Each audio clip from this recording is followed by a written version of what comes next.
सखीसमोर आलं तिच्या वडिलांच्या मृत्यूचं कारण। माने सांगितलं सखीला सत्य।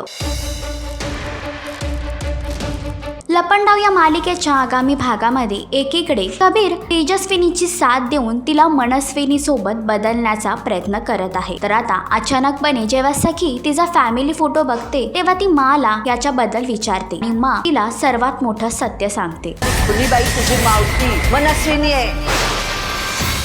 जोपर्यंत तिची धुळधाण बघत नाही ना तोपर्यंत मी माझ्या मुला। ती सांगते की तिच्या मावशीने म्हणजेच मनस्विनीने तिच्या वडिलांचा आणि कबीरच्या वडिलांचा खून केला होता आणि माने शपथ घेतली आहे की जोपर्यंत त्या मनस्विनीला धडा शिकत नाही तोपर्यंत त्या आपल्या मुलाच्या हस्ती विसर्जित करणार नाही। तर माच्या या शपथेमध्ये सखी यांना साथ देईल का? सत्य समजल्यानंतर आपल्या मावशीला सखी नक्की कोणती शिक्षा देणार हे जाणून घेण्यासाठी मालिका नक्की पहा आणि अशीच अपडेट जाणून घेण्यासाठी तुम्ही आमचं चॅनल डेली चक्कर रिजनल हे लाईक, शेअर आणि सबस्क्राईब नक्कीच करा।